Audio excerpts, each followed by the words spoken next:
Sir నేను junior మంత్రి, నా అండర్స్టాండ్. మీ అంత సీనియారిటీ నాకు లేదు. లోకేష్ గారు నాకు తెలుసు, రూల్స్ నాకు తెలుసు. As a minister I have right to answer. I have right to answer. Rules లో I have right to answer sir. ఇది ఇరు వర్గాల వాదన. I have right to answer. మంత్రిగా దయచేసి బీఎస్సీలో తీసుకోండి, మాట్లాడుకుని తప్ప. మీరు మంత్రిగా ఉన్నప్పుడు 4,000 కోట్లు బకాయిలు పెట్టుకుని మీరు మమ్మల్ని అడిగితే ఎట్లా సార్? 4,000 crores పెండింగ్ పెట్టారు. మీరు మంత్రిగా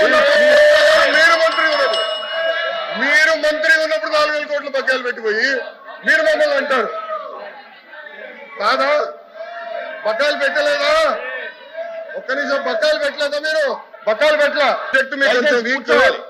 644 కోట్లు కోడప్పుడు బకాయిలు పెట్టారు. 2021 Q4 683 కోట్లు బకాయిలు. 23, 24 Q2, Q3, Q4 1753 కోట్లు బకాయిలు. ఈ టైంలో బకాయిలు పెట్టి MTF మీ టైంలో 895 కోట్లు బకాయిలు పెట్టి మీరు మమ్మల్ని అడుగుతారు సార్. అందుకే మీరు బీఎస్సీలో తీసుకురాలా. మీరు బీఎస్సీలో అందుకే తీసుకురాలే subject. Come to BSC, we will debate. I am ready to debate on education. పోయినసారి బొత్స గారు పోయినసారి మీరు వాకౌట్ చేశారు. పోయిన సెషన్ ఎడ్యుకేషన్ మీద నేను డిబేట్ చేసినప్పుడు మీరు అదే తలుపు నుంచి మీరు బయటకు వెళ్లారు. I'm ready for debate. Education మీద చర్చించడానికి నేను రెడీ. మీ టైంలో 12 లక్షల మంది పిల్లలు ప్రభుత్వ పాఠశాలకు దూరట్టారో చర్చించడానికి నేను రెడీ. సరైన ఫార్మాట్ లో రండి, ఐ విల్ డిస్కస్. మంత్రి గారు ఇక్కడ హౌస్ లోకి వచ్చిన తర్వాత జూనియర్ సీనియర్ అనే పక్కన పెడితే కొన్ని సభా సాంప్రదాయాలు ఉంటాయి. ఆయన మాట్లాడిన మాటలు వీఆర్ యూ టాక్, ఈ పదాలని దయచేసి పౌరుష పదాలని అవి మాట్లాడకూడదు.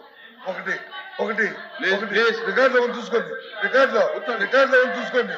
ఒకటి ఇంకోటి ఒక సెకండ్ సార్. ఆయన చెప్పింది ఏదైతే మంత్రి గారు చెప్పారో 400 కోట్లు 4,000 కోట్లు మేము బకాయి పెట్టామని, అవన్నీ వాస్తవ విరుద్ధం. చర్చ పెట్టండి, చర్చలో మాట్లాడదాం.